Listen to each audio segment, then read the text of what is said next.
Você já assistiu Pânico 5? Mesmo que o nome dele seja apenas Pânico e não tenha um 5 no título, eu vou chamar ele de Pânico 5 porque foi o quinto filme da saga, lançado em 2022 com personagens e uma história nova, que por acaso eu achei do c****. Infelizmente esse filme não foi dirigido pelo Wes Craven por conta do falecimento dele, mas tem homenagem pra ele dentro do filme, junto com um monte de detalhe e easter egg da hora. Então assisti de novo Pânico 5 e reuni cada detalhezinho pra mostrar pra você.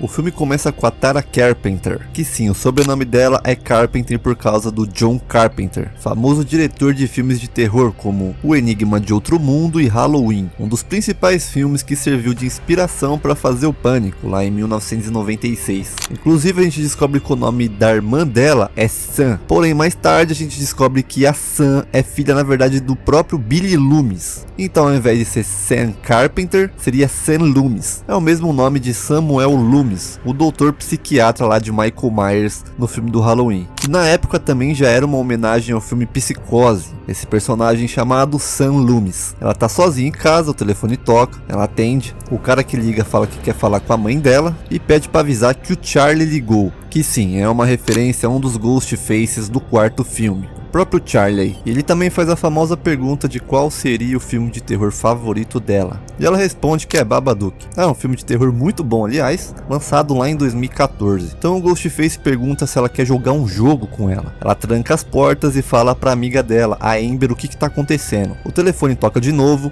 e a Amber manda mensagem falando pra ela atender. Quando a gente assiste pela primeira vez, a gente acha o quê? Ghostface pegou o celular dela e vai atacar a própria Amber. Só que o bagulho aqui é o seguinte, rapaziada, o tal Ghostface, ele fala aí que não é a Amber e até manda um vídeo gravando a própria Amber pela parte de fora da casa dela, falando que vai matar a Amber caso a Tara perca o jogo dele. Porém, aqui vai um spoiler, o Ghostface desse filme, que são dois, de novo, no caso, é a própria queridíssima Amber e o Rich, o novo namorado da Sam, a irmã da Tara e filha do Billy Loomis. Eu acho engraçado que a Tara gosta de filmes com um horror elevado, então ela acaba citando Hereditário, A Bruxa e Corrente do Mal. No caso, esses filmes eles falam mais de uma parte psicológica e tudo mais aprofundado, e não é apenas um slasher igual muitos filmes por aí como Halloween, por exemplo, o próprio Pânico aqui. Enfim, são ótimos filmes, mas ela, por não conhecer um slasher, no caso facada, ela acaba perdendo o jogo pro Ghostface. Em uma das perguntas, a Tara responde que a Sidney morava na rua Elm, que é uma referência direta ao filme Hora do Pesadelo, no caso os filmes do Freddy Krueger. O filme em inglês se chama Nightmare on Elm Street, ou O Pesadelo na Rua Elm. Lembrando que tanto o Pânico quanto o Freddy Krueger foram criados pelo próprio Wes Craven, e lá no primeiro filme era para ter mostrado esse endereço aí lá na casa da Sidney, porém eles cortaram do final do filme. Então essa Rua Elm aqui, ela não foi colocado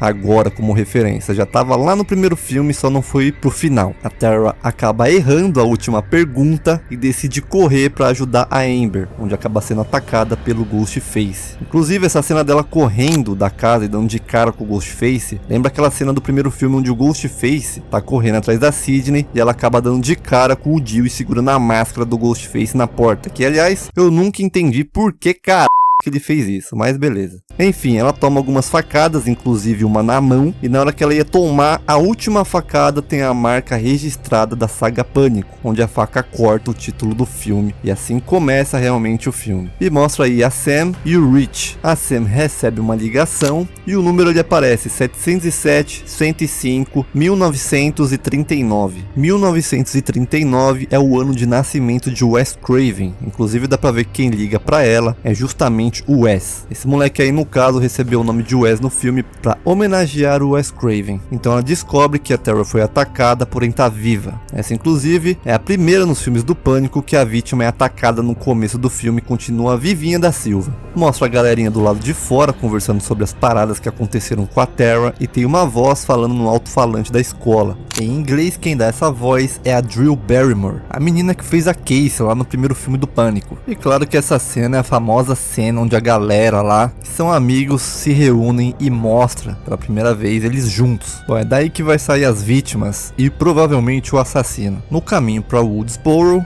A Sam explica pro Rich que obviamente já sabe toda a história do que aconteceu, mas ele se faz de sonso. Porém acho que essa fala dela explicando tudo seria mais pro público relembrar do que aconteceu, falando que a última vez que aconteceu isso foi lá em 2011, que foi o lançamento do quarto e último filme. E o Rich também cita Halloween e Sexta-feira 13, perguntando se era a mesma coisa. A Sam fala que não, mas depois concorda que é parecido sim. A gente sabe que Pânico teve muita inspiração em Halloween, então faz sentido ela falar que é parecido sim. A Sam chega no hospital e quando abre a porta aparecem os 3 amigos da Tara logo de cara. E logo depois aparece a Amber de fundo, de uma forma bem lenta. Isso pra mim é muito suspeito. Inclusive a Sam cumprimenta todo mundo com um abraço, menos a Amber. O Rich também só depois percebe, entre aspas, a Amber ali no canto e cumprimenta ela, como se não conhecesse. Só que a cara dela não nega que ela tá meio que apaixonada por ele, é que ela é uma maníaca. A Sam também cita que ela foi babá desses 3 quando era criança, uma referência a Halloween, já que o Michael Myers ficou famoso dentro dos filmes Halloween como um atacador de babás. Eles vão para um bar beber e jogar sinuca e aparece esse tonto aí, no caso, o Vince, também conhecido como a primeira vítima do Ghostface. Dá pra ver que ele tem uma tatuagem do Jason Voorhees. Ele puxa uma faca pro Chad, seria o filme falando pra gente que ele pode ser o suspeito do filme, mas as expectativas são cortadas logo minutos depois, porque ele é realmente a primeira vítima do Ghostface. Ele vai lá fora no bar mijar e começa a tocar a música Red Right Hand, uma marca registrada também da saga do Pânico. Essa música só não apareceu no quarto filme, sabe-se lá o porquê. O Ghostface aparece, mete a faquita nele, fazendo dele a primeira vítima que realmente morreu no filme. E você pode até achar que eu tô viajando, mas quando acaba a cena do Vince, corta para as 2 irmãs no hospital, a Tara e a Sam. E aí sim a gente descobre que a Sam tem ligação com o Billy Loomis, porque ele aparece para ela. E repara bem na roupa dela, ela tá com uma calça jeans azul e camisa branca. Foi propositalmente para associar ela com Billy Loomis. Lá no primeiro filme ele usa exatamente essa roupa, principalmente no final do filme. O Ghostface liga pra Sam e fala isso. Alô, Samantha. Da mesma forma quando ligava pra Sidney e falava isso. Alô, Sidney. Ele acaba atacando a Sam dentro do hospital e essa delegada Rix é a mesma policial do quarto filme. A Sam conta pra Tara que é filha do Billy Loomis, a Tara fica bolada e manda ela sair fora. Sabe aquela parte dos filmes de terror em que você quer gritar pros personagens serem espertos e se mandarem de lá? Engraçado, quando a Sam fala isso, é literalmente ela que teria que se mandar dali, já que o alvo realmente de tudo aqui é ela. No vídeo do quarto filme, eu falo sobre o Dewey ter perdido a irmã dele lá no primeiro ataque que teve no primeiro filme, e ele nunca fala absolutamente nada sobre ela. Nesse filme eles dão uma consertada nisso aqui e mostra que aonde que o Dewey mora, ele tem guardado as cinzas da Tatum em uma caixa. A Sam e o Rich vão lá conversar com o Dewey e presta atenção na camisa do Rich. É a mesma cor usada pelo Billy Loomis e pela Jill também nos filmes. E a gente sabe que eles eram os Ghostface. Isso aqui foi propositalmente colocado nele para fazer essa ligação também. O Derek lá no segundo filme também usa e inicialmente ele seria também um Ghostface, mas como vazou o roteiro lá na época, eles acabaram mudando totalmente. Eles vão conversar e a Gale tá falando sobre se ela fizesse aquela franja de novo para internarem ela. A franja de novo? Alguém, por favor, minta. No caso, ela tá falando daquela franja que ela usou lá no terceiro filme. O Dewey fala sobre regras pra eles vão embora e o Dewey liga pra Sidney pra avisar que tá acontecendo de novo os ataques. E aparentemente ela se casou com um tal de Mark e teve filhos. Sim, é o Mark Kincaid, aquele detetive que aparece em Pânico 3. Legal que perguntaram pra ela em uma entrevista, logo quando lançou o filme, e ela não tinha reparado nesse easter egg. Mas sim, já confirmaram que é o próprio detetive que é marido dela. Inicialmente, a Neve Campbell não iria retornar nesse filme, isso porque o filme não teria a direção do Wes Craven e a bênção dele. A única coisa que fez ela mudar de ideia para participar do filme foi uma carta enviada pelos diretores desse filme pedindo para ela participar porque o Wes Craven e a Neve Campbell significava muito para eles como cineastas. O Dewey vai ligar para Gale e avisa ela também, mas ele fica meio nervoso já que eles terminaram o relacionamento depois de anos, então ele manda só uma mensagem. E dá pra ver que no telefone dele tem vários nomes. Uma dela é Christie. E em A Hora do Pesadelo 3 e 4 tem uma personagem que tem o mesmo nome e é interpretada pela Patricia Arquette, a irmã do David Arquette, que é o Dewey na vida real. Aqui tem Meyer, provavelmente uma referência ao próprio Michael Myers, e eu acho massa que o Dewey tem um retrato dos dois sorrindo. No segundo filme a gente vê que a Gale fica com esse retrato aí pra ela, lá no apartamento dela. Provavelmente pegou da casa do Dewey, já que nesse filme aqui ele acaba falecendo. Inclusive, é uma foto real deles no casamento real deles. Eles vão até a casa da Martha, a irmã do Randy, e esses dois aqui, que são irmãos, são sobrinhos do Randy. E essa menina aqui vira praticamente o novo Randy dos filmes. Aqui tem esse retrato com a foto de um cinema com filmes em cartaz. Um deles é A Hora do Pesadelo, Quadrilha de Sádicos e Aniversário Macabro. Todos os 3 filmes foram dirigidos pelo Wes Craven. A Sam conta pro pessoal aí que ela é filha do Billy Loomis, e por acaso a Amber conta que pesquisou quem que era aquele Vince, e ela descobriu que na verdade é sobrinho do Stu, um dos Ghostface do primeiro filme. Acho massa que quando ele acaba sendo esfaqueado lá no começo do filme, o Ghostface faz o mesmo jeito de limpeza da faca que o Stu fazia quando passeia lambida em alguém, marca registrada dele. A Mindy fala exatamente o que os filmes do Pânico aqui são. Geralmente a gente ama o primeiro filme, como ele foi revolucionário na época pro gênero slasher. Muita gente acabou amando o filme e se tornou um queridinho de muita gente. E ela fala sobre não fazer um reboot do zero, ela fala sobre construir uma coisa nova, porém trazendo personagens clássicos. O filme continua sendo uma história contínua dos outros, porém não é uma sequência. Tipo, se fosse uma sequência, seria só mais um filme do Ghostface atacando a Sidney e tal e morrendo no final. Aqui em Pânico 5 é exatamente o que ela fala. Eles pegam pessoas novas que serão atacadas pelo Ghostface e trazem os personagens clássicos para não deixar o pessoal saudosista triste. E ela fala que a Sam é a estrela. Realmente, o enredo desse filme e do próximo são voltados totalmente para ela. E aqui atrás dá pra ver que tem 3 pôsteres de filmes, sendo Psicose, Vertigo e A Bolha Assassina. Todos filmes clássicos do terror. A Mindy fala que a próxima vítima provavelmente é alguém ligado a alguém dos outros filmes, e realmente, o próximo a ser vítima aqui é a delegada Hicks e o Wes. Enquanto a delegada Hicks vai buscar a janta deles, dá pra ver alguns nomes no celular dela. Por exemplo, Tina G e Nancy T. Tina G sendo referência a Tina Gray, que aparece em A Hora do Pesadelo, e Nancy T sendo a Nancy Tempson, a protagonista de A Hora do Pesadelo. Existe um filme também chamado As Criaturas Atrás das Paredes, de 1991, dirigido também pelo Wes Craven, que tem um personagem chamado Leroy. Aqui no telefone da delegada também tem. E tem um personagem chamado Fu,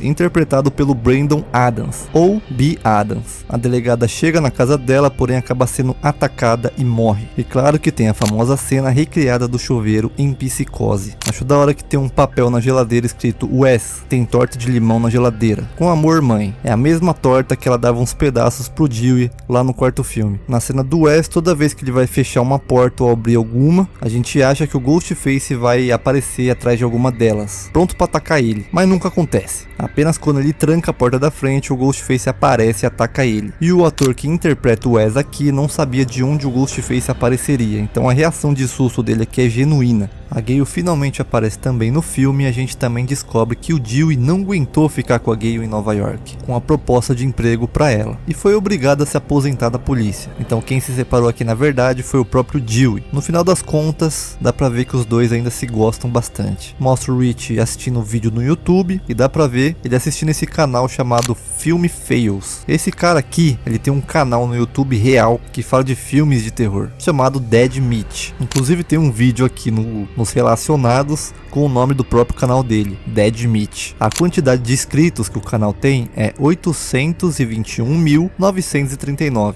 Esse número, na verdade, é a data de nascimento do Wes Craven, 2/8/1939. E o tanto de views é 122.096, o que também dá uma data, dia 20/12/1996, também conhecido como a data de lançamento do primeiro filme do Pânico. E aqui embaixo tem um vídeo chamado Entrevista com a sobrevivente de Woodsboro, Kirby Reed. Ou seja, nesse filme já confirmava pra gente que a Kirby sobreviveu aos ataques do quarto filme. E o canal que postou esse vídeo se chama Blood Disgusting. Tem um site que posta várias entrevistas e notícias sobre filmes de terror com o mesmo nome. Inclusive, esse nome aqui nos contatos do Dewey, B. Miska, seria Brad Miska. É o nome do dono do Blood Disgusting. No vídeo em questão, eles reclamam que o nome do filme Facada é apenas Facada e não Facada 8. Ele teria que ter o 8. já que é o 8º filme. É justamente uma piada dessa com o 5º filme aqui do Pânico, já que o Pânico aqui não tem o 5 no título do Pânico. E provavelmente ia ter uns fã nerdola reclamando disso. E o Rich falando que a franquia desandou no 5º filme pode ser uma piada a esse filme de Pânico, ou no 4º filme, a menina no começo do filme fala que Facada 5 era o pior filme até o momento, já que ele tinha a parada de viagem no tempo lá. Facada 5 tem viagem no tempo e é de longe o pior deles. A Sam fica sabendo do que aconteceu com o Wes e a mãe dele, sai correndo com o Jill pro hospital pra cuidar da irmã dela, já que não tem ninguém pra ficar lá com ela tá sozinha. Inclusive, é incrível como que um hospital ficou simplesmente vazio, abandonado, não tem nenhuma alma no bagulho. A Tara tava no hospital assistindo a um episódio de Dawson's Creek chamado The Scary, que é um episódio que meio que é uma homenagem direta ao próprio filme do Pânico original, e é criado pelo Kevin Williamson, o cara que escreveu o roteiro do Pânico 1. A Tara encontra o Rich e dá uma telefonada na cabeça dele, voltando lá pro primeiro filme, onde o Billy joga o telefone na cabeça do Stu, e ele pergunta a mesma coisa. Você me acertou com o telefone, imbecil! Que aliás essa frase foi improvisada na época pelo Matthew Lillard, o ator que interpreta o Stu. E por acaso ele é atacado pelo Ghostface e toma uma facada logo no braço dele. A gente já viu isso acontecer lá no 2º e no 4º filme. Geralmente quando acontece isso com a pessoa, ela é o próprio Ghostface. A Jill sendo atacada no mesmo lugar no 4º filme e o Derek no 2º filme, onde inicialmente era pra ser ele o Ghostface, mas tiveram que trocar porque o roteiro vazou na net. O Jill e a Sam chegam a tempo, o Jill caceta tiro no Ghostface e quando tá quase indo embora, ele fala que precisa voltar pra atirar na cabeça, lembrando da regra da Sidney de sempre atirar na cabeça, pra ter certeza que ele morreu. Porém, voltando lá, a gente perde o nosso querido Jill, porque o telefone dele tocou bem na hora, ele se distraiu. E agora eu acho muito difícil o Jill voltar em outro filme. Eu acho que aqui ele não conseguiu sobreviver mesmo não. Mataram o menino Jill. A Gay obviamente fica arrasada, não só ela, o elenco mais antigo inteiro, no caso só a Neve Campbell e a própria Courtney Cox, até porque foram tantos anos juntos e acabaram matando ele sem mais nem menos. A Cid aparece para dar aquela força, literalmente para ajudar. Ela vai falar com a Sam e a Sam trata a Cid como se fosse uma ofensa para ela. Mano, vai tomar no seu... Respeita a Sidney, pô. A Sam fala que vai junto com a Tara para bem longe de Woodsboro, mas como a Tara tava sem a bombinha dela, ela teria que ir até a casa da Amber para pegar a reserva dela. Casa essa que tá tendo uma festa em homenagem ao personagem do Wes, ou uma homenagem ao próprio Wes Craven, você que escolhe. O filme em inglês nessa festa, o pessoal falando de fundo e tal, tem vozes da Drew Barrymore, Matthew Lillard, Jamie Kennedy, Henry Winkler e Hayden Panettiere. Inclusive nessa cena aqui é o próprio Jamie Kennedy que tá aqui atrás, tipo recriando a cena onde o Ghostface aparece atrás dele no primeiro filme. Aqui no caso é ele que tá atrás. A Amber vai pegar mais cerveja, recriando a cena da Taylor no primeiro filme, só que agora ela não morre, até porque ela é a própria Ghostface. O Chad vai atrás da namorada dele, fora de casa, e acaba sendo atacado pelo Ghostface. Sam, Tara e Rich chegam na casa também e a festa acaba, o pessoal vai embora. Nessa cena aqui, onde o Randy do filme Stab tá explicando as regras do filme de terror, dá pra ver que estaria passando Halloween e aqui deveria ter o Michael Myers. Porém, essa imagem aqui é o próprio diretor do filme do Pânico. Ele queria fazer uma participação especial, que o Wes Craven fazia nas cenas dos outros filmes. No caso aqui é o Matt. A gente descobre também que a casa aí onde eles estão é a mesma casa do Stu, aquela do final do primeiro filme. Enquanto o Randy no filme fala pra Laurie Strode olhar pra trás porque o Michael Myers estaria atrás dela, o Ghostface aparece atrás dele. Enquanto a Mindy assiste o filme, ela também faz a mesma coisa e o Ghostface aparece logo atrás dela, pronto pra atacar ela. Essa cena é massa, é o filme dentro do filme, dentro do filme, dentro do filme, dentro do filme, dentro do filme. E aí começa o atacamento do Ghostface na galera. Todo mundo fica em choque e do nada, a Amber mata a Liv, mostrando que ela é uma das Ghostface. A Cid e Gale chegam lá pra ajudar, isso porque a Cid colocou um GPS no carro da Sam e viram pra onde que eles foram. A Amber sai da casa pela porta da frente, fingindo que tá machucada, e como a Cid e a Gale já são bem experientes nisso, ela sabe que isso aí pode ser encenação, igual o Stu falando que o Randy era o assassino assassino lá no primeiro filme. A Gale toma um tiro de novo, igual no segundo filme, inclusive no mesmo lugar. A Cid entra na casa armada e a primeira coisa que ela faz é dar um tiro na porta onde ela mesma se escondeu para dar uma guarda-chuvada no Billy Loomis. Mas não tem ninguém lá. Ela faz a mesma coisa em outras portas e acaba acertando o Rich. A Amber ataca ela e o Rich se mostra sendo outro Ghostface, dando uma facada na Sam igual o Charlie dá na Kirby no quarto filme. Isso não é nenhum filme! É sim, dá pra ver que o cabeça de tudo aí é o Rich, e a maluca da vez é a Amber. No caso, a Amber seria tipo o papel do Stu e o Rich o papel do Billy. O Rich aqui tem uma motivação, já a Amber aí tem motivação nenhuma, ela só tá porque ela é maluca mesmo. Enquanto o Rich fala do plano dele, a Amber faz isso aqui que é muito bom, com a faquinha.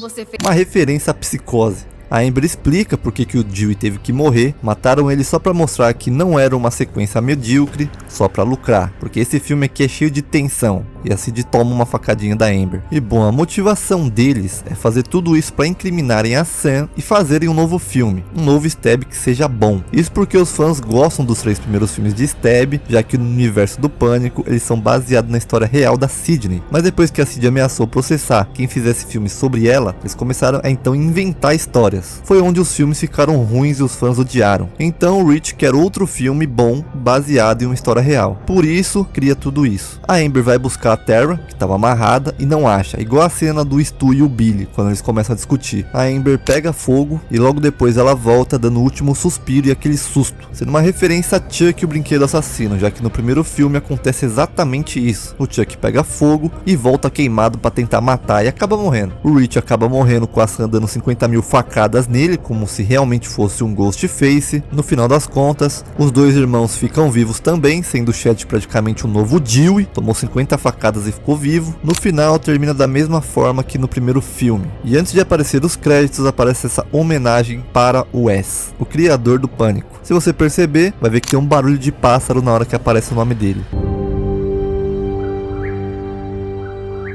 Isso porque o Wes Craven gostava de observar e fotografar pássaros como hobby. Então aparece um flash do Ghostface limpando a sua faca e olhando para baixo, em respeito ao Wes Craven. Bom, eu amei esse filme. Depois do primeiro filme, esse aqui e o próximo são os meus favoritos. Eu sei que tem muita gente que não gosta, mas eu amei. E se você tá aqui até agora e viu que eu esqueci algum detalhe, deixa nos comentários. Aproveita para deixar um like, se inscreve no canal, assista aos outros vídeos dos filmes do Pânico. Um obrigado e um beijo.